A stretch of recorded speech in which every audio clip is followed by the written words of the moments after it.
I'm going to turn off the air conditioner. No problem. All right, there we go. Cool. Sorry, No problem. it just kicked on. All good. Hey, folks, welcome to a new episode of the Whiskey Ring Podcast. Today, thrilled to be returning to Georgia for the first time in about a year or so. And thank you to former guests from Doc Brown's. We got Amy and Paige, who brought up this distiller to me. Ever since, I've been looking forward to having a conversation. So today, we've got on Matt Greif. He is the head distiller at Distillery of Modern Art in Chamblee, Georgia. Hope I said that right. And Matt, welcome on. You did. Thanks, David. It's great to be here. Absolutely. So, like I said, this is only the second trip down to Georgia we're making on the podcast. There's not a lot of distillers in Georgia. We'll get to that in a moment, but let's start off where we start off at the origin story of Distillery of Modern Art, or DOMA. Distillery of Modern Art is, well, it's an interesting space. It's so Seth Watson, our founder, had this idea when he sold an old business in events management. And we're talking back 2017, 2018 at that point. And then he spent a number of years traveling the country, visiting small distilleries, trying to figure out what he wanted to do, and really wanted to combine his three things that he loves. And that was events, which he had just come out of, whiskey, and modern art. And he wanted to do this all in one building. So after a lot of research and some other things, and of course, COVID hit and delayed construction and everything, he decided he was going to open the Distillery of Modern Art, which was going to be a full-on production facility and make whiskey. And it was also going to contain a cocktail lounge, an art gallery, and an event space. Excuse me. At that point, he had the idea and everything was in construction, and I was looking for work. Called up Scott Schiller out of Thoroughbred Spirits, who's a good friend of mine, and said, Scott, I need to get out of Chicago and do something different these days. And he said, just go down to Atlanta, meet Seth, and you guys will hit it off. It'll be great. I got down here, and I think within 3 months after I first met Seth, we were on our way to really starting something here. And this place was in construction. I sold my house, moved down here with no place to live, moved into an Airbnb in August of 21 for a month and a half, lived there with my daughter while we were looking for a place to live, and building out this place. So we are now 3 years into production down here, which is really great. It's a great place to come and make whiskey every day. I get to walk through an ever-changing art gallery. And it's one of the places that, has just grown. And a lot of it has to do with Seth's vision of what we were going to do here and kind of bring this brand to starting in Georgia and growing small. But my ideas came in and said, let's do some contract work as well, which is how you got to us through Paige and Amy at Doc Brown. And so we started really leaning in on contract distilling and packaging and co-packing for a lot of other brands.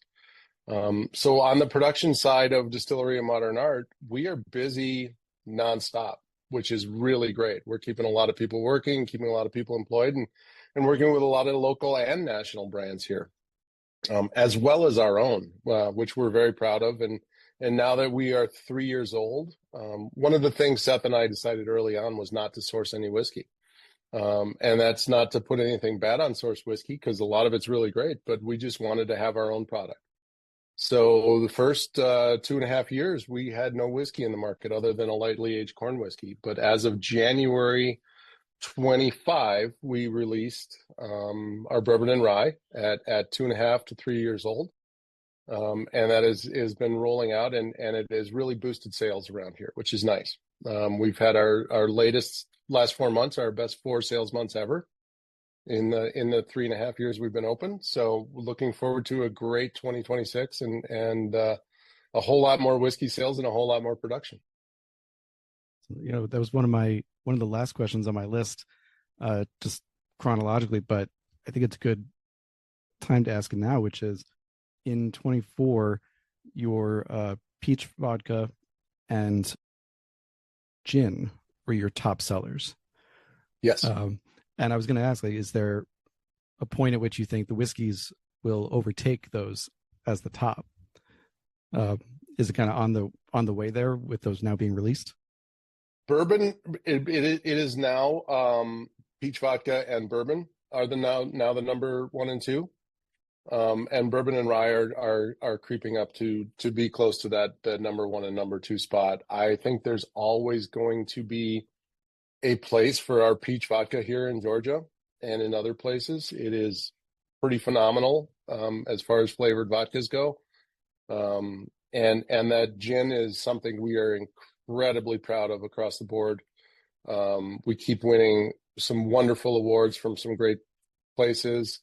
Garden and Gun magazine just gave us top gin in the South. And so we're doing some really good things with the gin, and it's something I'm really proud of. It took us a little while to get that out, but that was just me being a perfectionist on that side. And the gin is something that I really love. And right now of the three things that I drink at home, it's the rye, the bourbon, and the gin. And those are the three things I lean into. So if those three were to lead our category and lead our sales, I'd love it. But the peach vodka and the Amaro are really close behind on all of that. I know you said this and Seth has said this, that you're a self-described gin nerd. You love going in on the gins, and you were driving him crazy before the release of the gin because you kept wanting to change things up beforehand. Have you settled on the recipe now, or are you still playing with it? The recipe is settled, and that was a long, fun story. For me, it was anyway. I'm sure Seth lost a lot of nights sleep as we were rolling out for gin, as did a lot of our other staff. We had actually gotten to the point where we had planned a release party, had invitations gone out for pre-sales. We were 3 days away from that launch, and I pulled it and said, nope, this is not going to happen. And it took another 6 months before we even got back to that point. And it really was a learning curve on the equipment as well as on formulation. Seth went out and purchased some of the best Vendome stills that he could find, right? For a distillery this size, we have a 500-gallon pot still. We have the 12-inch continuous column. But as gin nerds know, gin tastes different on every still, right? So as we're doing lab distillations in here on 5 and 10-gallon alembics and doing small batches and things, scaling that to 500 gallons is quite a challenge sometimes. So what you're getting off of a lab still and lab distillations is great. Okay, now we're going to make 500 gallons. So we're going from 5 gallons to 500 gallons, and to scale that properly and do it right is some trial and error. And it cost us a little bit of money, and it cost us some lost batches and some other things, but we finally nailed it with the help of some other great gin distillers and a lot of phone calls to other people that are making gin off this still. And we got it right, and now we're proud of it, and we're rolling with it. We're not going to change this formula. Everyone seems to be really happy with it. It's nice. I look forward to hopefully tasting it. It's this, as we're recording, the last episode that I would have released was an all gin episode. Only the second one I've done, so it's not a frequent thing, but I find gin a guilty pleasure because you can do so much with it. You can mess it up also, but you can have so much expression in it. So to come back to your history, and then we'll go back to DOMA more broadly. You said you got connected with Seth through Thoroughbred Consulting, and they've come up on a couple of other partners as well. I know Matt Strickland, who was on, is with them. Matt is now working with Thoroughbred. Absolutely, yeah. So they're certainly making a name for themselves as a reputable consulting firm for a number of years now. Seth had said that he visited maybe 70 distilleries just to see what was out there, see how things were done, because he doesn't have a whiskey background or a spirits background in general. And when it came time to talk about distillers, he was interviewing people for upwards of a year. from your perspective, what do you think was, his yes moment for you and your yes moment for him and Distillery of Modern Art? That's a really good question. And it's something that we've talked about quite extensively. And it's like, how did we end up in this spot? I was from my perspective, I'd been living in Chicago for 25 years, in the Chicago area and all around town. But I came from I came from Wisconsin background, so I wasn't married to Chicago. I didn't have family there or anything like that. I was distilling at 28 Mile Distilling Company up in Highwood, Illinois. I was one of the founding members of it. We built that place and got that going.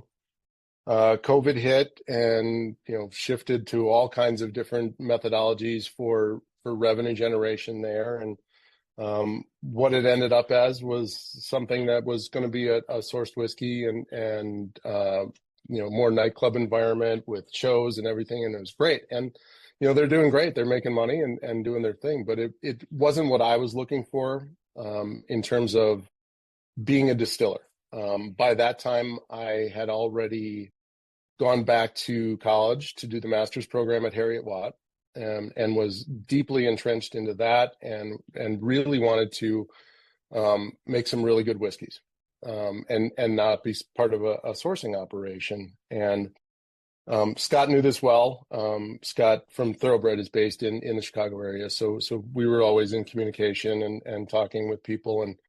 And when it came time for me to say, okay, if I'm going to go to distill whiskey and make something that that I'm proud of, I need to move and get somewhere else. And a couple interviews and a couple of conversations with other distillers around the country and even in Canada at some points. When I got down here to meet Seth and really had our first conversation, it's funny you mentioned Matt Strickland. I actually brought him Matt's book on barrel aging, and left it here with him after our interview. But I walked in here and it was a construction zone. There was no stills here. There was a couple walls. There was no front of the building. There was a lot going on, and it was, again, built from scratch, which that's great. If I got to walk in and start something from scratch, it's just a project for me, and I'm love to take that on. But Seth's insistence that what we were going to make was going to be not only top notch, but really be made in-house and have a price point that everyone could really reflect. So we knew we weren't going to make $100 bottles of whiskey right off the bat. We wanted to make a really good whiskey with high-end ingredients and high-end equipment that tasted delicious and wasn't going to break the bank. We were looking at what the bourbon market was doing 3 years ago, and it was a little bit crazy. Secondary markets and price points that were all over the place. And we're just like, you know what, let's just make a really good whiskey that everyone can enjoy, and have fun with it and be proud that we made it here. I think Seth's reaction to me being in agreement to something like that, combined with, I think what he has told me is, he was looking at distillers of all kinds of different, backgrounds and other things. And a lot of younger people with really big egos that can, I can come in and I can do all the things, or older guys that were just set in their ways and knew everything. I think I kind of was able to combine those things because I was not the young guy anymore. I'd already spent 25 years in another industry and was just getting into this, so I was new at distilling, and was getting the education to go with that and had some practice with it, but also was old enough to not have that ego. Like I've made a couple batches of whiskey, so I know everything. And I look at it the same this way. Today, I'm still learning things all the time. And I think the lack of me being able to say, I know everything, and combined with our love of what we really wanted to do and realized that Seth and I hadn't had the same vision for what we wanted to do. That kind of sealed it together, and here we are. Love it. Uh, so you mentioned that as part of your training, you did the Harriet Watt Masters in Brewing and Distilling. It was a 2-year remote training. You mentioned on the Bourbon Life that you did the entirety of the coursework and all that except for the final paper or project, right? That So is correct. Yep. I have to ask, because I did the exact same thing in my master's program where I did the whole coursework and then started writing the thesis, and then things just happened, and I basically wrote I have in my resume ABD, all but dissertation, for that. I'm curious for you and how your career has gone and joining Distillery of Modern Art. What made you decide that either what you had done already with Harriet Watt was enough, or that it wasn't prudent to spend the time on that final paper in favor of something else that needed to happen? I really think it came down to two things. At this point in my career, I've been, a head distiller at 2 distilleries. I get to work every day with wonderful distillers from around the country and learn from them and work with these brands and distill whiskey for them, distill gin for them. I'm doing the work. I'm putting in the time and actually doing the stuff that I can apply all of the information and the science that I learned in the coursework part of the program on a daily basis. It was incredibly helpful. I would recommend it to anyone at this stage, to learn that science, to learn the math, to meet the people and do the things. But when it came down to the dissertation and the thesis paper and everything, it was about cost, for one. Is MSc after my name going to help me in my career at this point? I don't know. There's some people who it may, some people it may not, but I wasn't really looking for the recognition of having that and being called, Matt Greif MSc. I was looking for the knowledge and the information that I could get out of it, and then realizing that I was going to have to pay, upwards of $15,000 to write a research paper on a topic that I was actually practicing on, on a daily basis. Just didn't make sense to me. So I was like, you know what? I don't think I need it. And, I'm paying to write something that, is a research paper on something I'm doing all the time. I love doing the research. I want to do the research. I want to learn all the stuff. Do I need to write it back out on the paper for a couple letters after my name? I didn't think so. And so that's where we stood. Completely fair. I agree with you here, what you're saying. And it's also one of those, it's so specialized that if you're in the industry, you'll probably hear or know of Harriet Watt at this point. Exactly. But if you're outside of it, as soon as you cross that barrier, most consumers don't know, don't care. They wouldn't even see the MSc after a name or something like that. So, and to be clear to listeners, that's not taking away from Harriet Watt. As you said, Matt, it's a great program. It's a phenomenal program. I would recommend it to anyone at this stage at any part of their career and entry level. Yeah, we've had numerous. I'm new at this. I'm still the new guy. I've only been doing this about 10 years now. So I've got a lot to learn, and I'm still learning every day. But that foundation and the coursework and the science and everything just helps so much. And the math alone has made my life easier. So it's great.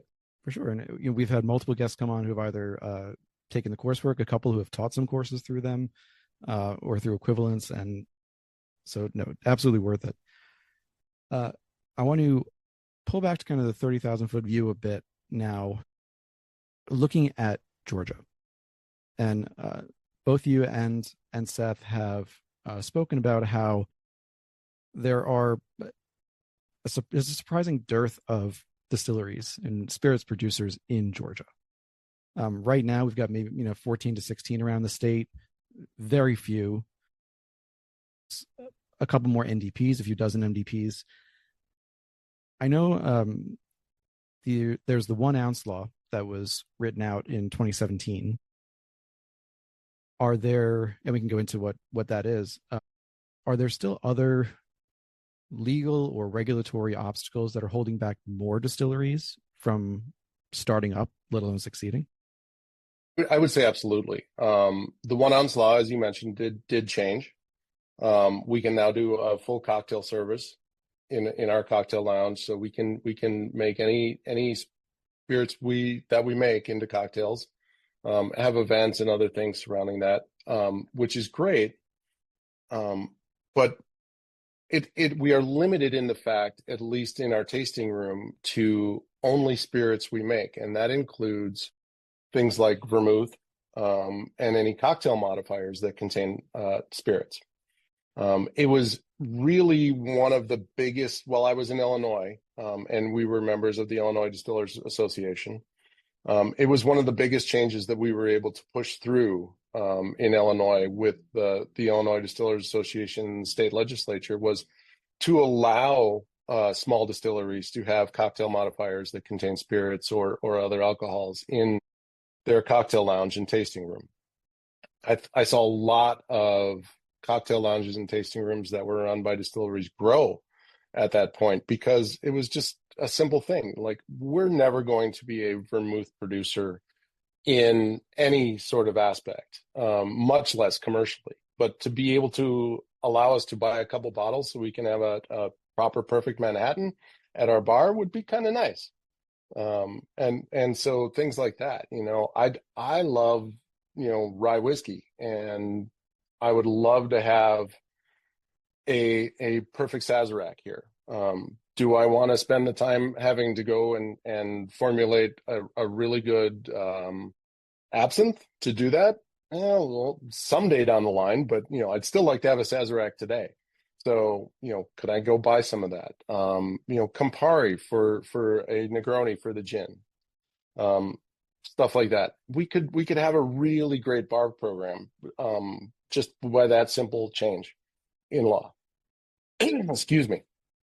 One of the other things that I also think of is allowing us to be able to participate in events that breweries and wineries can participate in. Street fairs, street festivals, art fests, other things that are outside of the building, outside of our little space here in Chambly, and be able to access potential customers in a face-to-face manner with our spirits, and stand next to the breweries and the wineries of the world, and give samples and sell some cocktails and other things, making it not just an income stream, but a marketing opportunity to get our names out there. And we just can't do it.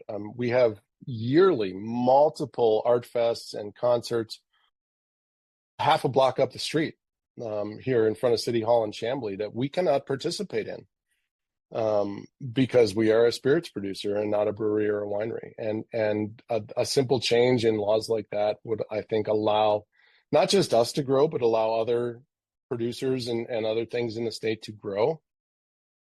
I think from a just distillery perspective, Georgia is now doing okay. Our taxes on spirits are just fine. They're not excessive. They're not, anything like, just thinking of Washington State off the top of my head. Like, we pay 50 cents a liter across the board, no matter what proof, and that's state tax, and that's good. That we can live with. And I don't think from a state perspective, other than the massive amount of just breweries here,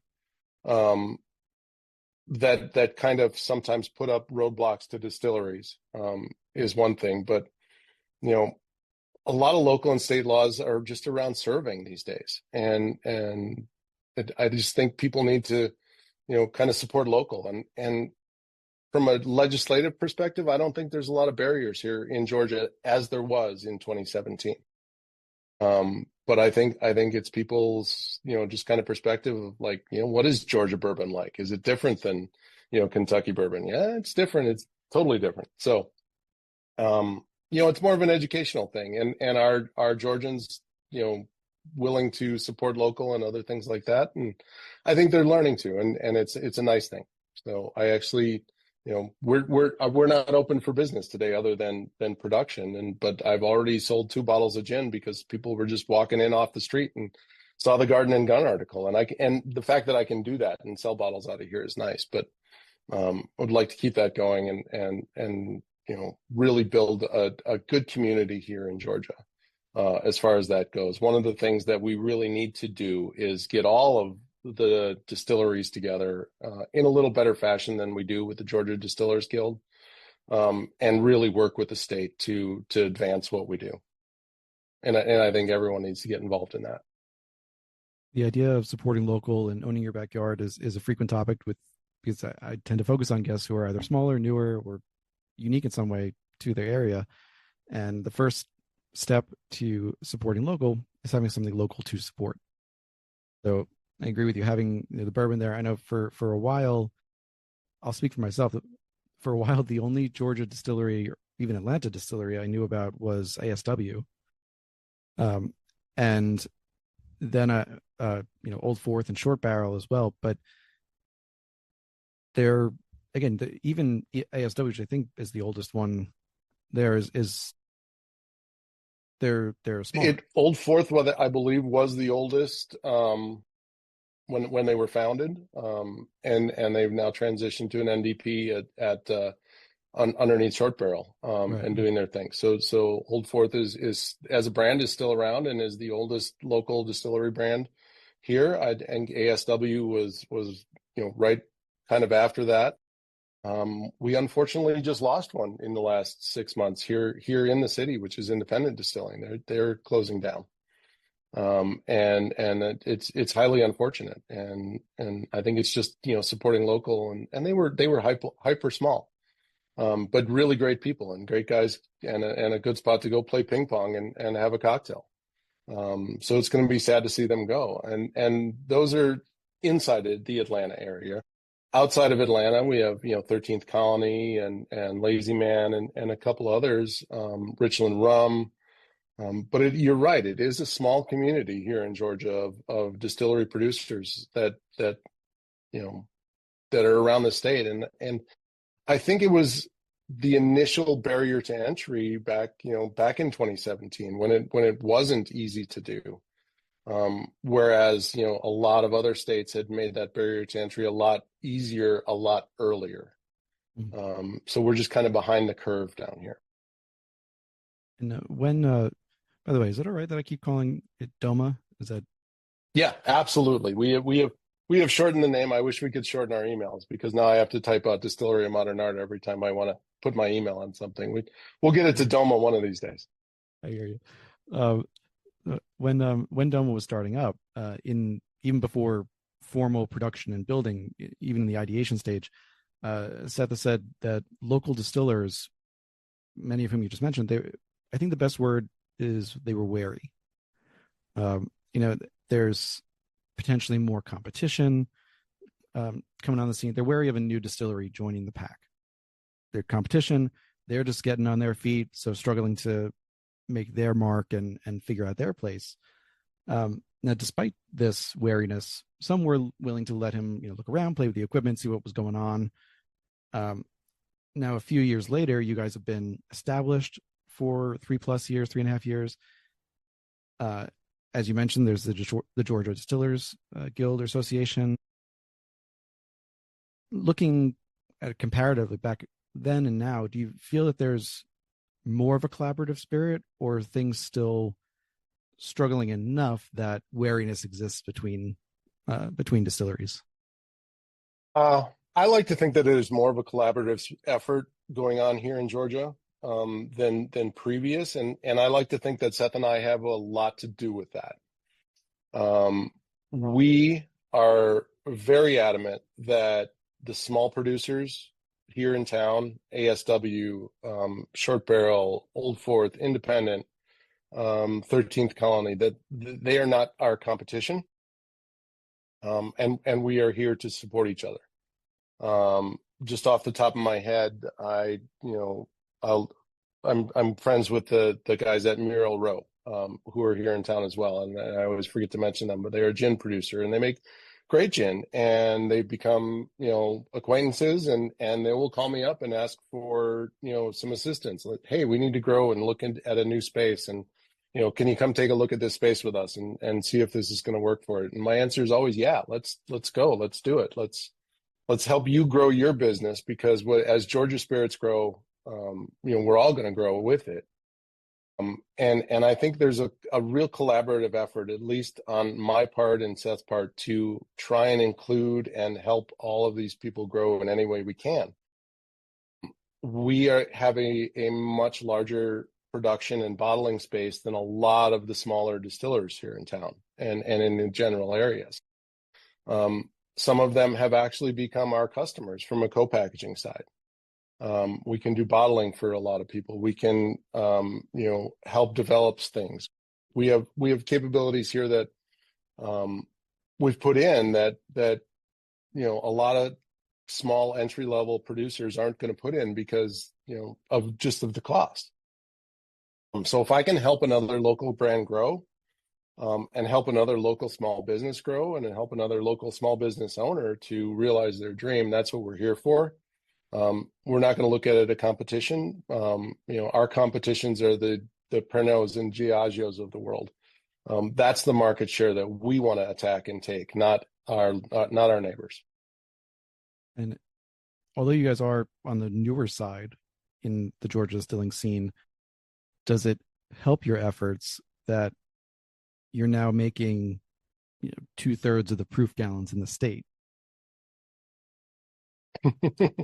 It's a lot. Yeah, we have a production facility and we're putting out a lot of stuff here. As far as I do believe we as the distillers here, we have, I think you're right, more proof gallons than any other distillery. But I think it's just a testament to what we've built here, and the fact that we do distill for other brands and help other brands grow, and allow other brands to not just grow, but be out there for their brand and not be worrying about production. And I think first and foremost, when not just Georgia brands, but we think of national brands, Danielle Lavelle, master distiller at Estrella Gin in Seattle.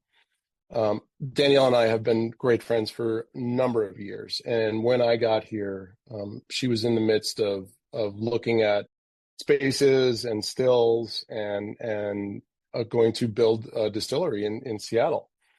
And when we figured out that there's going to be expenses in that and other things, and realizing what we were putting in here, I said, just how about you don't do that and you come and produce here? And it's, when you're here, it's your still, you are the distiller. You make your gins, and she has 5 gins that we make out of this facility here. And she flies in and sends in all our raw materials, and we then distill her gins, and she handles that, and then we handle all the packaging for her. It has allowed her to not be tied to a brick and mortar facility, and allowed her to go out and sell and grow the brand and tell her story, and really get out into the market and grow and expand, which she's been able to do. And because a lot of the places like that and a lot of smaller brands like that, once you build a distillery, you're tied there.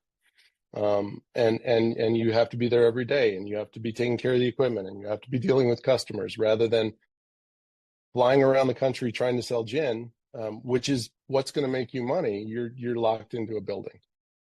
So the fact that we have a great building here that people can come and do that, Danielle comes in twice a year. And because of the size of our facility, at twice a year, we can produce enough of all 5 of her gins to get her through the year. And now she's here for 2 weeks rather than, tied to a distillery every day. So the rest of the time she's out selling and doing her thing, which is great. And the fact that we can do that for small brands and allow them to be able to grow, not just Danielle, but Paige and Amy at Doc Brown Farm and Distillers. They are farmers that grow their own corn. And they bring it up to me and trust me with it and hand it over and say, well, now we're going to make our bourbon for it. They wouldn't be able to do that if they were to put in a small distillation system on their farm, and it would it would be a highly expensive bourbon. And it's already expensive to produce, because imagine growing your own corn. And it's Jimmy Red corn, and it's, you know, non-GMO, it's organic as it can get, right? So it's already expensive to produce, but you add the infrastructure of building a distillery on top of that, and, you know, they don't get to go out and sell then. They're just working nonstop. They're farming and distilling every day. Now they get to go out and sell and build their brand, which is really great to see. And I love watching them grow. I love watching Danielle grow at Estrella. And all of our other partners. You know, we're here to help and build local brands, and you know, it helps us in the long run, because all of that contract work pays for our own stuff and our own raw materials and our own barrels and all the stuff we do to get into the market. But it lets them just go and not worry so much about where production's going to happen, when it's going to happen. You know, we can handle turnkey solutions for them. This is a great transition to zoom back into the facility as well. You said earlier, you've got a 500-gallon pot, 12-inch, 30-foot column from Vendome, already, you know, starting on the larger side for any startup distillery. Exactly. Most of the time we're talking, you know, 100, maybe 250-gallon pots. And if they're doing a column, it's usually a hybrid still. It's just more cost efficient. This is a question that I asked Karen over at Green River recently, and I think it's applicable to you guys as well. You know, you were able to say with Danielle and Estrella, with the Doc Browns, you know, there are a couple of that make it clear, like, we distill with DOMA. They are where we do this. Overall, you're making 40 products for 18 partners across the country, including one in New York that I'm dying to know what that is, but I won't push you on air on it. With the, you know, not all partners, when it comes to contract distilling, are open to either saying, yes, this is where it was distilled, or sometimes the distillery wants to be a little more opaque about it. Where do you guys feel like you fall? Like, is it your feeling that, like, if you want to say it, and that's great? As a distilling partner or a co-packing partner and producer, I mean, we really leave that up to our clients on what they want to say. It's their brand story, and it's their story to tell. So if they want to include DOMA in the story, like Paige and Amy do, like Danielle does, and again, I mean, as far as Danielle is concerned, we're just a facility. She's the distiller. We're not doing any of that for her. She flies in, throws on her work boots, and gets to work. And it's great when she's here to do it. But a lot of the other partners are, you know, they're trying to tell their story about their brand and who they are. And we do have we do RTDs here that say, you know, produced and distilled at Distillery of Modern Art. I've got a local RTD brand that is just starting up called Punch House. I did all the formulation for their products, and they kind of brought me their house recipes of a hibiscus old fashioned and a kind of a pineapple Mai Tai, and said, let's commercialize this, and we did, and helped them out through everything. But you know, they're proud to be here. They are using DOMA gin in their tiki drink. They are using DOMA rye in their old fashioned, and it says it on the label, and they're proud to share that fact. So, you know, we run the gamut. Like, if you want to talk about us in your story, great. If you want to talk about just your story and not worry about where it's produced, we're fine with that too. We want to tell our brand story and get the DOMA brand out there. Our 7 core spirits are what we're here to sell, and our services are what we're here to sell. So if you don't need to attach our name to something, we're fine with that. You know. Right now, or let's say 24, 25, because I'm not sure when I got this number from, but you and Seth quoted that your production was around 20% of your capacity.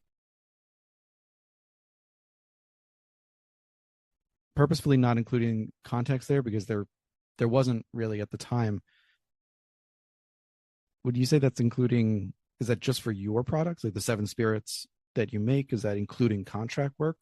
That I would say I would split that up into 2 different columns, where we're talking distillation and spirits production from scratch, and then co-packaging and other things as our two kind of buckets. On the distillation and production side, I would say we've gone above that 20%, but not very much. We may be at 30% of our capacity right now, especially on the whiskey side and other things.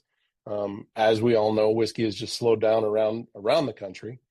So what contract work I could have and was doing on the whiskey side 2 years ago, I can't even compete at today's prices on that. And my biggest factor on that pricing is our location and being able to get rid of spent grains. We have to truck it and haul it off. We don't have local farms where we can, give it to. We do give it to a farm, but they're an hour away. So there's a cost to us to get rid of spent grain, which doesn't allow me to price custom mash bills and other things per barrel at the same price where you can get it to out of a big facility in Kentucky, or even buy it at already 6 years old. My pricing comes around, the same price as a 4-year-old MGP, but it's new make and it's still got to sit for, a few years. So it's expensive to produce whiskey out of here, but gin and other things are still rolling and still going strong. I've only got 2 fermenters on site, and at 1,500 gallons, I can, if we're rolling fast, I can run 5 batches of whiskey a week off of 2 fermenters. The only thing I need to do to expand production on the whiskey side is just add some fermentation tanks. And then we could start running shifts and running that thing 24/7 as it's designed to run. And we could put a lot of whiskey out of here in a very short amount of time and be a good sized distillery with the equipment we have. It's going to take some minimal investment and we could really grow it. But right now, as we all know, whiskey prices are down. But our gin production, our RTD production are really driving a lot of things right now. Other brands driving and our own production. We have kept up production. We have really not dropped off on any sort of whiskey production or anything. We are putting barrels down at a pretty constant rate.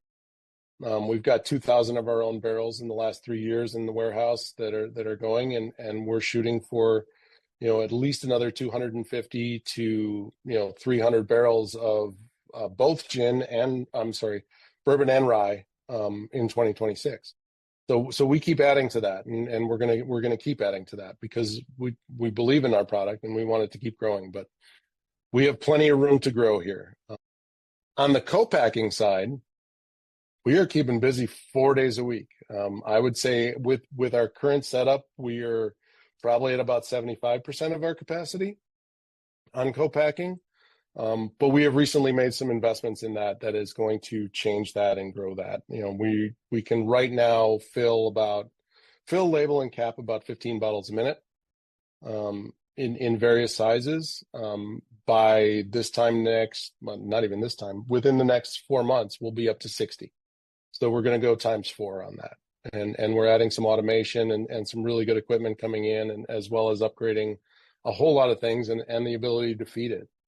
So we'll be able to co-pack a whole lot of stuff and grow that again.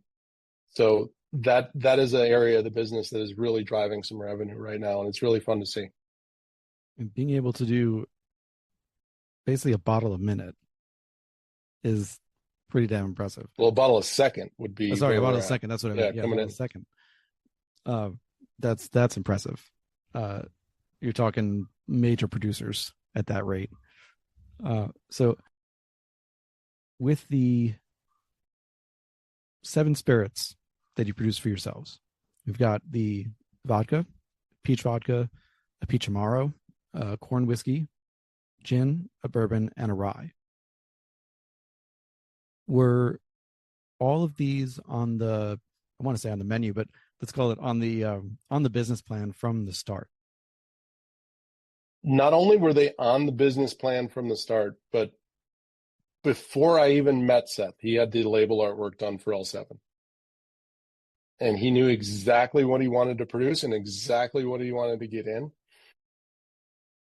It's kind of a funny story because when I got here, he had already ordered labels for a lot of things before we met. The gin label had a ABV statement of 40%. And I didn't know what our gin was going to look like yet, but I knew that was wrong. Right. So we actually had to, I wasn't going to waste the labels on set. They're pretty expensive labels to produce. I'm sure you've seen the artwork. Mm-hmm. But I wasn't going to waste 1,000 gin labels because of a wrong ABV. But rather than change the ABV, because I didn't like it at 40%, everything is 46% on our gin. We just printed up little 46% stickers and corrected all the labels to get it out. If you see a batch of DOMA gin with a little 46% sticker where it used to be 40, you'll know that's batch number 1. Nice. But yeah, his dream was to produce these 7 spirits, and will we expand at some point? Probably. What will number 8 be? We don't know yet. My assistant distiller John has been playing with rum for about 6 months now, and love that we can allow our employees to develop stuff on their own and do some things. So John's out there playing with rum, and we constantly get questions from other people. Hey, can you make one of these? And let me think about that. But yeah, what is number 8? We don't know yet. We've not committed to anything, but we have committed to, and Seth committed to, these core 7 from the get-go. And we've leaned into them and did the best we could. The peach vodka I got here, and I just bought every peach vodka I could find that was made in Georgia and elsewhere. And the aim was to make one, but better. For the Amaro, it was, let's do a traditional Italian bitter liqueur, but with a Southern twist. And that's where the peach comes from in that. And that one all came together in sugar trials when, what are we going to use to sweeten it? The rye whiskey, everything was developed here with stuff that we were going to be able to eventually get locally. On the whiskey side, we use a white corn. I use an ABRUZZI rye in both products. The ABRUZZI was chosen for 2 reasons: because of the flavor it offered the whiskeys, and because I can grow it in the South, and I can have a local Georgia farmer grow it. And I now do. We have a partner down near Page and Amy's in Sonoya who grows all of our corn and all of our rye, which is great. So the first couple of years while we were sourcing corn from up north and rye and malt from North Carolina, I was looking for farmers to grow it for us, that as local as possible, because that was my goal, was to really have a whiskey that was a Georgia whiskey. So the terroir has a lot of something to offer to it. And, immediately when we switched from an ABRUZZI from North Carolina to an ABRUZZI from Georgia, I saw the difference, and I was happy for it. It was great. And the terroir was really evident that this was going to be a Georgia rye, and that's what's going to be out soon. So it's been fun. Love it. And as you said, as of 2025, all of your corn, all the 100% white non-GMO, it's all grown in Georgia. The ABRUZZI it sounds like most of it is made in Georgia at this point, or grown in Georgia rather. But as much as I can get, yeah. And by yeah. next year, it all will be for sure. Right. And you have a point too, in that ABRUZZI was a rye, because we don't always associate rye with the South. It grows everywhere. It's weed, but it's not always considered a great grain for the South. But this was a strain created in the 50s specifically to be grown in the Southeast and the South. Exactly. So this is designed for you guys to be using. With the malt that you were having to get from I think Asheville over in North Carolina. I guess first question is, is that something that you're going to be able to get from Georgia? Not something I'm looking into at the moment, mostly because there's no one in Georgia who has a malt house. So no Right. matter where I get that malt from, I'm going to have to ship it somewhere to a malt house and then have it malted, bring it back. That's going to put my cost of goods sold through the roof. So Right. I'm happy with getting malt from Riverbend. They are a constant source of just really good stuff. Um, and they're small enough to work with me on custom maltings and custom kilnings and other things that I need. And when I call on Monday for an order, it's here on Tuesday because Asheville is only 3 hours away. So, is it really, that big of a deal that my malt isn't coming from Georgia? It would be nice if it could, but we just don't have the infrastructure here to support that. There's no maltings here. There's none of that. But Riverbend makes a great product, and they are. I consider them a Southern malt house. So we're going to stick with that for now. That's fair. I mean, 3 hours. You talked about terroir, so it is important to you, but 3 hours is not. It's not so far away. It's not like you're getting malt from Texas or New York or something like that. It's but it doesn't. It form the second half of my question, which is, uh, you use, as far as I know, you use two different malts, neither of which is distiller's malt. Um, so the way you answered the last question, part of me is thinking the malts, you're using specific malts, so you want specific flavors that are coming out of it, but it's not so great a how do I put this? So great a percentage or portion of the overall flavor that you couldn't play around with it a little bit. The bourbon mash bill, you've got 12% malt in there. That's right at that point where you can have completely endogenous enzymes. You don't need exogenous enzymes if you want to. You can still supplement, but you don't need them. Is that 67 corn, 21% rye, 12% malt? Is that more malt percentage for going around in circles? I think how is it? Is it more for the flavor, for the enzymatic activity, mix of both, happy accident kind of thing? My thought was that putting anything above 5% in a mash bill is going to impact flavor. And when you start impacting flavor, you need to be making decisions of what that ingredient is based on its flavor profile and based on what it's going to add, not just being there for the enzymatic activity. So these malts were tested and specifically chosen for what they add to the finished bourbon and the finished rye. And not so much with concern about the enzyme package, and what it offers. So I do use exogenous enzymes in both, at a very low level to make sure we are being efficient at our fermentations and our mashes and conversions, but to allow us to use those malts that are flavor forward, and can impact the flavor a little bit. I think even at 12% in the bourbon, I would say it's a malty little bourbon. And I'll get those off to you this week, and I think you can agree. But the character that the malt adds some dimension to it, adds some breadiness to it, and some notes that you don't get from just a high rye or a high wheat bourbon, and adds complexity.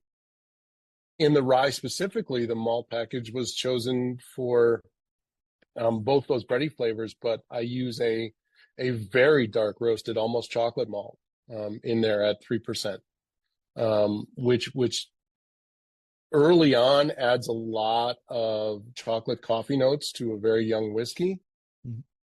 But as it's gotten older, that has subsided into some really nice, like dark chocolate, almost caramely notes, that are starting to come through from that malt. that 3%, I'm never going to get any enzymes from 3% of a chocolate roasted malt because there aren't any left. It's been kiln to death. But the flavor it adds is great. And, that's what we're here for, is to make great flavorful whiskeys and complex whiskeys.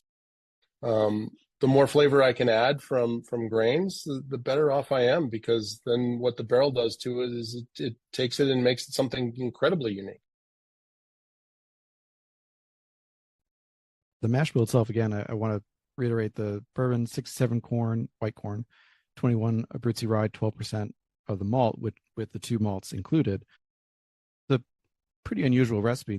The only one that kind of comes to mind as close is, I think, I want to say the wheated mash bill for Larceny, maybe, or for Heaven Hill, where it's 68, 20, 12. I want to say, I'll have to double check myself on that. But how did that mash bill come around?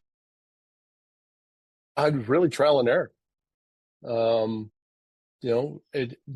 I got here and we were in construction, I would come here in the mornings. I would look at work with the pipe fitters that were doing all the process piping, answer any questions they had as to where things were going, where we were going to put hose bibs and all of that. And then I would go home and I would spend the afternoons on my back porch, because, I could do that year round here in Georgia. And I was making, 5-gallon batches of mash, and distilling them and just spending all my time in R&D for the first year I was here, trying to figure out what we were going to do, and working with local grain suppliers and working with Riverbend on malts and other things.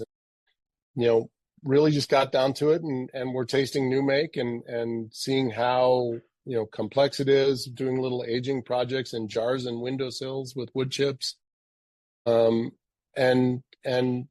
tasting and just kind of tweaking here and there, and that's where we ended up.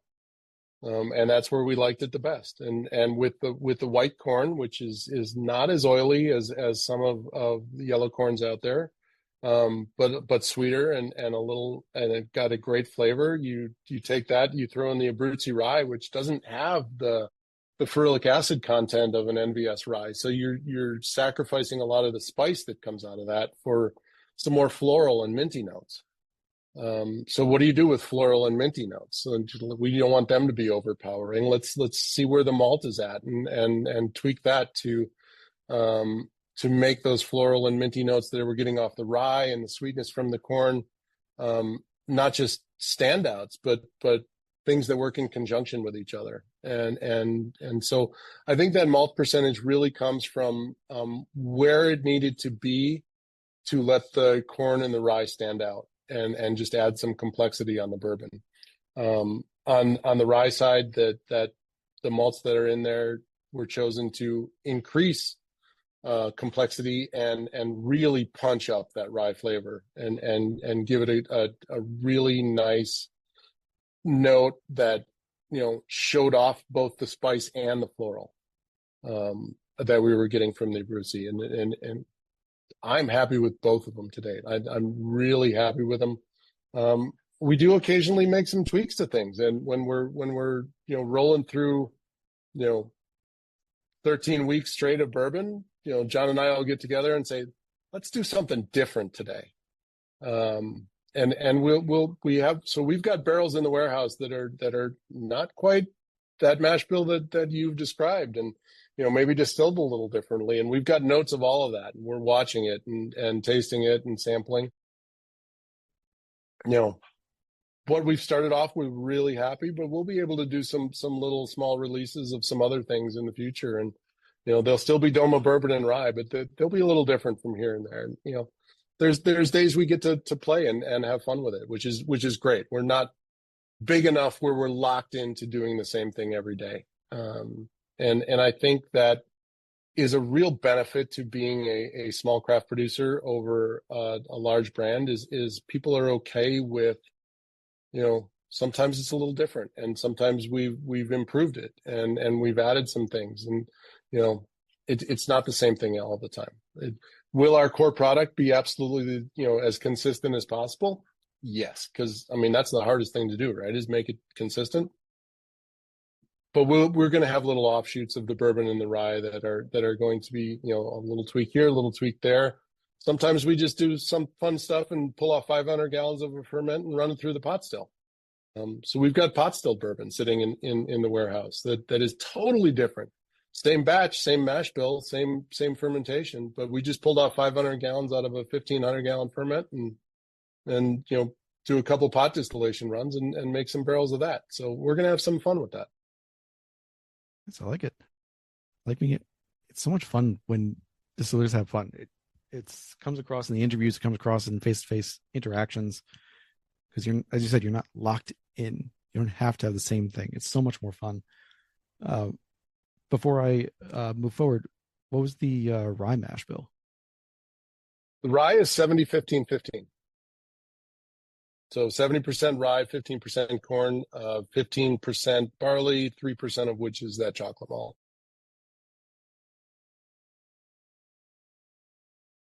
First 60 or so barrels that you made of the whiskey were, and sorry, this may include the corn whiskey, so please correct me on that.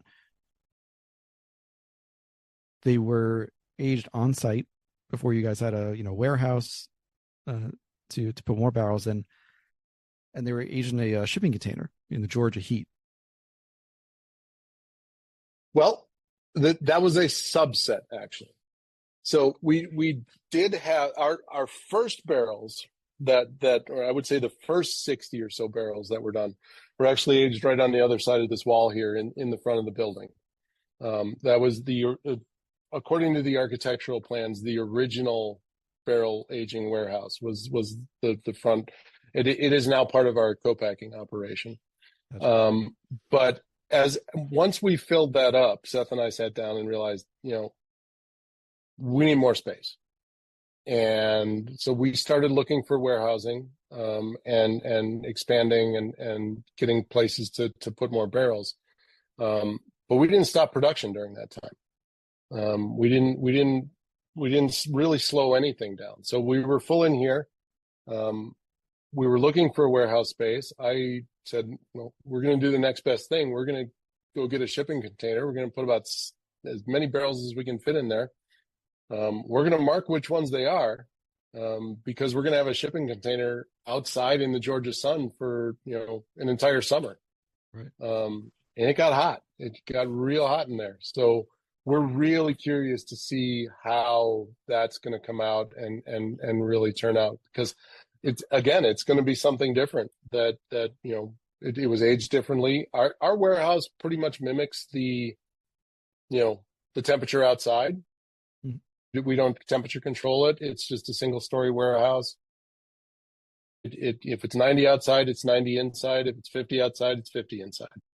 So what we're doing over there is pretty standard. But those are not first 60, but those 60 barrels that spent that summer back of the building here in a shipping container, I know right where they're at, and we taste them every now and then, and they're definitely different than what's coming in. But it was fun, and we were okay with that because we just thought, you know what, we're not worried about that because it's going to give us something really fun and interesting and different.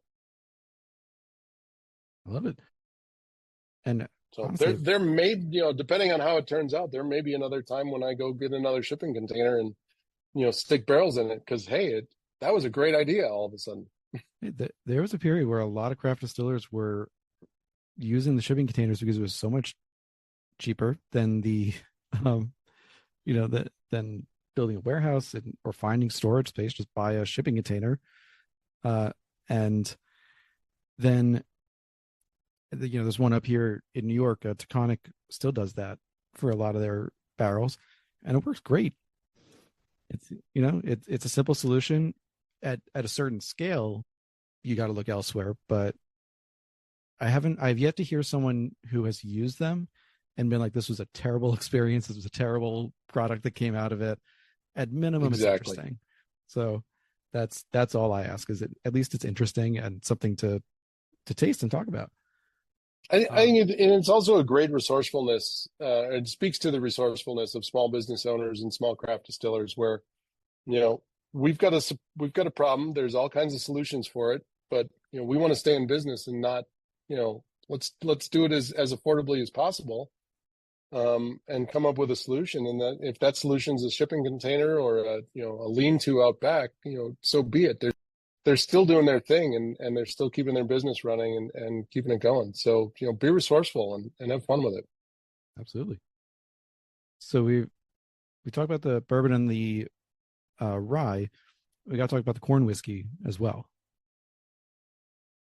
Corn whiskey's our playground. Yeah, I was gonna say, what batch are you guys on now? We're just about to start looking into seeing what batch number 4 will be. That first batch. And when I say corn whiskey is our playground, I mean corn whiskey is where we play with barrel aging and barrel finishing. It is 100% white corn.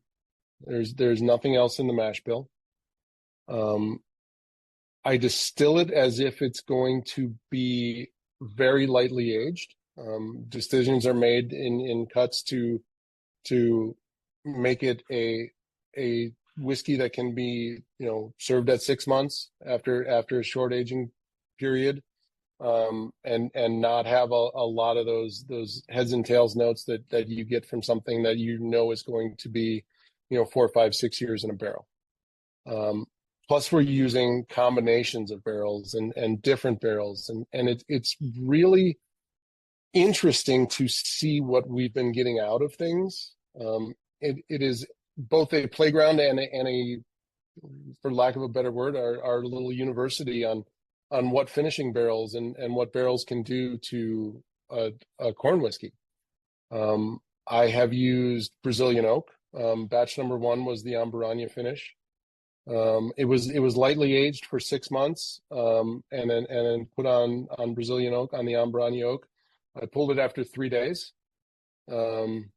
because that was enough. You can overdo baking spices and cinnamon really quick.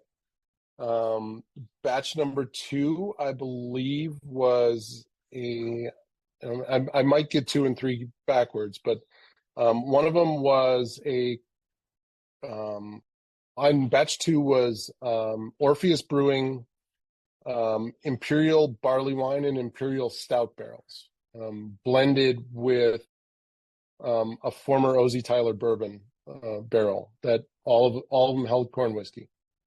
Batch number 3 goes back to the barrels that were initially on site here. So one of the things, and we didn't touch on this earlier, but we have said we're going to distill everything in-house. But one of the things that Seth had done early on was in part of his learning process of getting a distillery up and running and other things, he went and worked with 45th Parallel in Wisconsin, and had about 8 barrels of whiskey made to his specific mash bills that he wanted. And he will tell you, he's like, I didn't know what I was doing, and we threw away most of it. But we ended up with about 6 barrels of whiskey here that were made at 45th Parallel, and the reason for that was, and good reasons for it. When it came time to opening the cocktail lounge and the tasting room, we wanted to have whiskey cocktails, just as a revenue stream. And so that was the only whiskey that we ever had that was not distilled here. And it was never offered for sale outside of anything other than cocktails. It was never put in a DOMA bottle with a DOMA label and put on a retail shelf anywhere. So it never hit the market. But batch number 3 of corn whiskey was aged in those barrels, and then blended into batch number 3. Batch number 4 could be anything at this point. I've got a couple barrels I tasted last week, which are from a local brewery here, Pontoon Brewing. They do a annual release called Brownie Batter, which is a chocolate marshmallow s'more imperial stout. And so I've got corn whiskey sitting in those barrels. I've got more bourbon barrels. I've got rye barrels. I've got wine barrels. We're having fun with it. We're going to create a blend that's going to be really interesting. The funny thing is, we have gone through batch 2 and 3 of the corn whiskey without ever getting it into a distributor. It has been here at the bar and just retail here out of the distillery, just on that, because our distributor has not sold through batch number 1 yet. And I understand why. Had I to do this again, I would not have had our initial release be an Ambrania finished corn whiskey. There's not a lot you can do with that in a cocktail program, and that's probably why they're still sitting on it. But we have now found a couple of bartenders in the area that love it and are really getting after it and starting to some orders, so we can deplete batch number 1 and get batch number 4 off to our distributor and onto the market, whatever that may be. I mean, listeners will be throwing their hands up being like, I don't like Amburana. This is not my thing. I've had one product, and again, I haven't tasted your corn whiskey with it. I've had one product that I liked that had it in it, and I didn't know it had it as a finishing component until afterwards. It's just, it was just so strong. Like you said, you pulled it after 3 days, and that was enough. Yeah, and they were producers leaving it in for months. Yeah. So, good on you for tasting. I mean, like 3 days is all it needs. That's fine. I hear what you're saying too. Like that's a hard entry point, but for the distributor too, this is a question I think also goes back to your place in the market, because there aren't so many Georgia's distilleries yet, and you are trying to sell local. Do you feel like with your distributors, let's say in the state, you don't have to compete as much for the Georgia, like we are the Georgia bourbon or we are the Georgia rye or corn whiskey in their portfolio? It is part of why we selected Georgia Crown as our distributor. We are the only local product in local craft distillery in their book, and so the decision around that was, let's go a long ways into pushing local, but let's not push everyone that's local. Like when we want to get our product into the stores and into the market and everything like that. So to have a local distributor who was excited about having a local brand, did not have a local brand, and was willing to work with us on margins and other things to get into that space was really helpful. And I think we are seeing some of the fruits of that now. After about 3 years, people are starting to call on us by name. We have added a sales team of our own to support the distributor sales. We've got a great full-time salesperson and a number of part-time ones that are out there in the market and pushing our distributor and pushing some other things. But I think our relationship with our distributor is one of the better relationships with a distributor that I've experienced. They like our product. They like that we're here. We invite them in all the time. We have sales meetings here. We like to keep them in front of us and not let them forget that we're here. And but we are a squeaky wheel with them, and we will call and Seth especially will get on the phone and be like, hey, let's meet again. We want to move some more product. We want to do some things. And they've been receptive to that, which is nice because they are a small to medium sized distributor here. And we're not lost in the book of the Tito's of the world and the other things that they're able to just give away at times. So it's a good relationship we have with them, and I think our growth is in partnership with them, which is nice. Yes, I'm sure you feel the same way. But Seth mentioned on one of the podcasts that he wants that, as you said, that slower growth, relationship based growth, as opposed to just trying to be in all 50 states or even a couple of, handful of states right away. You are in Georgia, Northern Florida, and a couple of surrounding states, but it's not a massive footprint. It's just the 3 right now. So we are all over Georgia. We just opened up Tennessee in 25 and Florida. And so North Florida and Tennessee is just Chattanooga, Nashville, and Memphis. And we're starting to see some growth there, but it's organic. And it needs to be organic, I think, because as a small business and as a small distillery, when Seth and I go out and we meet our customers and we hand them a glass and they get to taste and they hear our story, they want to know where they can buy it, as opposed to just throwing things at them and putting it on all the shelves. Yeah, we got the initial sale, maybe, but are they coming back for a second one? Have they formed a relationship with us because we're not local?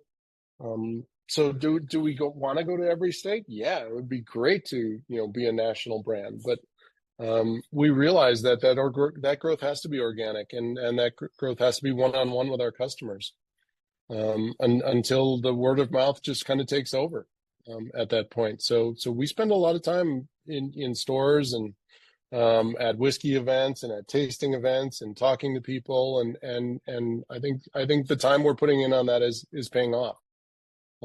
Seth is our not just our owner, but our head sales guy in Tennessee these days. He's driving up to Chattanooga and Nashville at least once a week. So he's up there and getting in the market and driving home at night because Chattanooga is 2 hours away, so he's getting home at 2 a.m.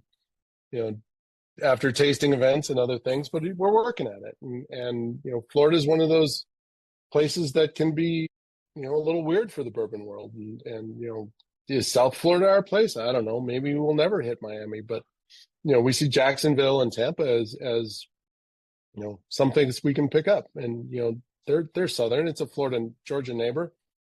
We can get down there real easy. So how much money do we want to spend on sales? Every time you open up a new territory, you got to be able to support it, right? So you got to have salespeople there. You got to have brand reps there and other things. So it doesn't make sense for us to open up a new state or a new territory unless we can be there and drive that sales growth. Because you're not going to rely on a distributor to be your salesperson. They, love them all, but they are the world's most expensive delivery company. Right. And you've got to have the stock to be able to fulfill. Like if you enter a new market and for one reason or another, your product just takes off and sells out, but you don't have enough to backfill for pull-through sales. I never want to say no to an order, and never want to be in a position of missing a sale because I didn't have enough product. Right. And if the distributor can't get your stuff, they're gonna be like, well, you did a great product, but bottom of the portfolio until you've got more, and by then they may forget about you. So I hear you. The slow growth it has to be intentional, and this crosses all boundaries of the business. On Mad Men, marketing Mad Men, Seth said, intentionality is everything. So I totally agree with him on that. Yeah. But we just we've got about 10 minutes or so left here. I want to know, all products that you guys are putting out are $50 or below. Of course, we're talking, MSRP from the website, might be a little local variation, but from the prices you guys are setting, the vodka's 25, the gin's 35, the whiskeys are 50 or lower. The bourbon and rye are around 50. The corn whiskey, I think, is lower. These are all, as you said earlier, you and Seth wanted to make spirits that were affordable, approachable, ones that would be drunk, not collected. Maybe collect for the labels and the art, but not collected and not opened. And he did also mention that you guys have been working on potentially a rum or an agave spirit. You gave updates on those already.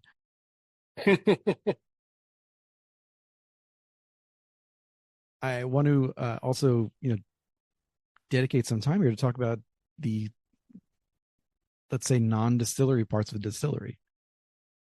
So Distillery of Modern Art is a very unique building.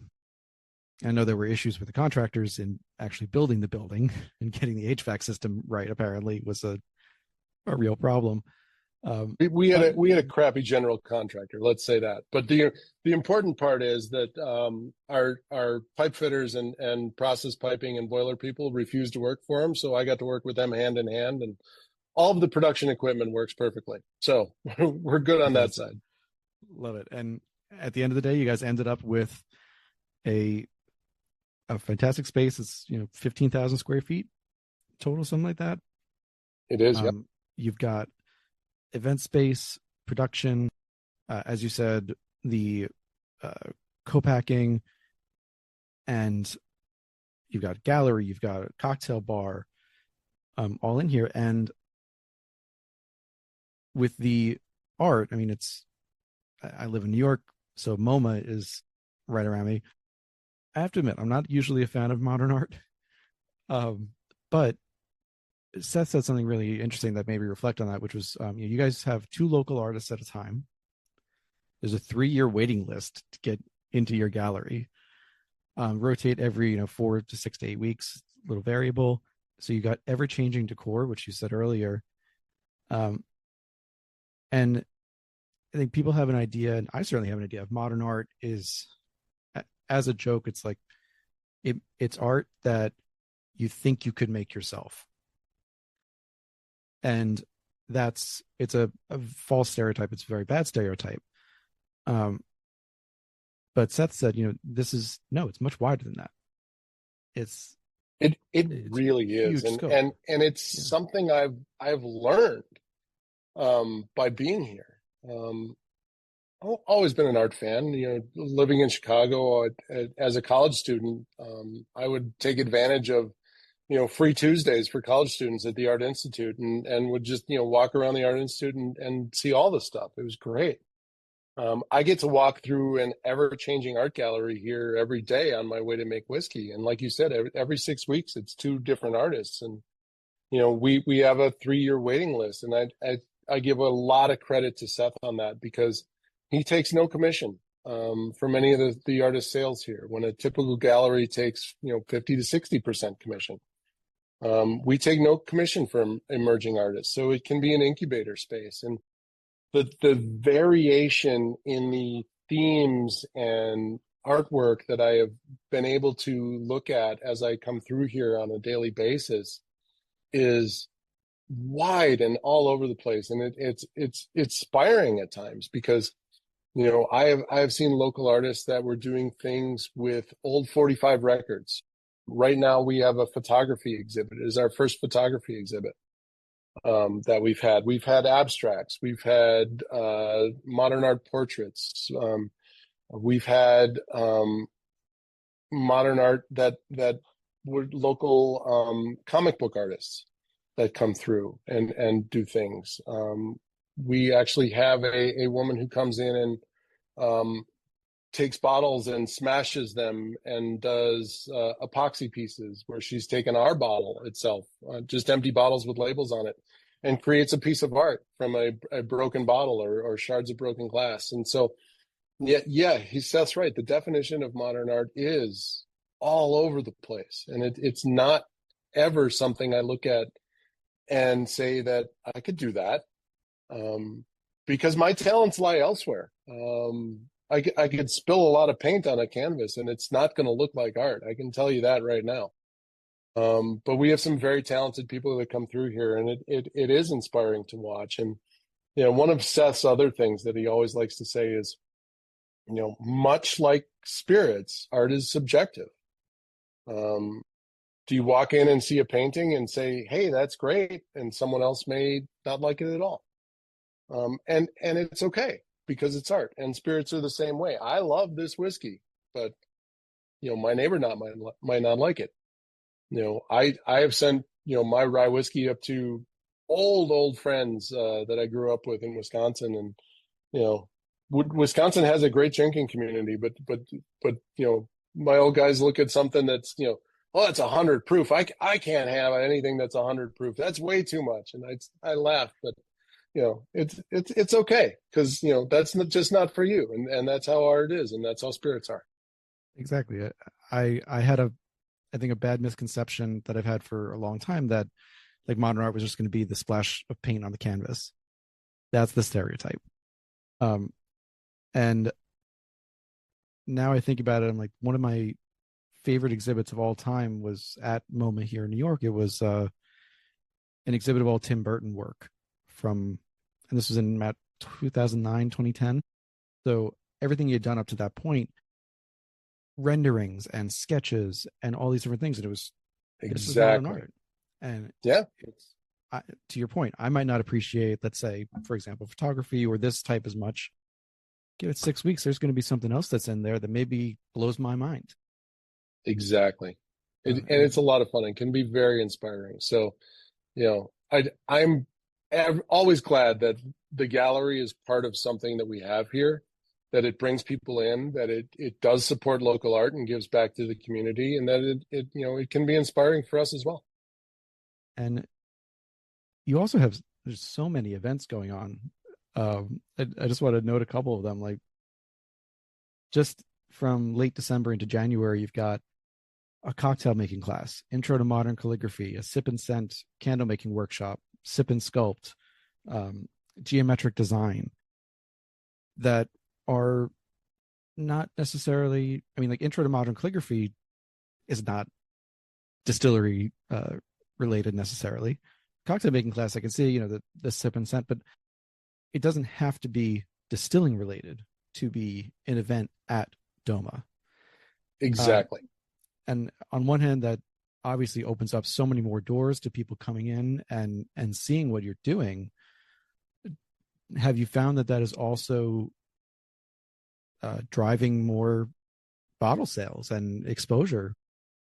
It's driving exposure and bottle sales, I think, and cocktail sales, because Sip and Scent immediately says, come in and have a cocktail and make a candle. But, intro to calligraphy, well, you can have a cocktail during that too.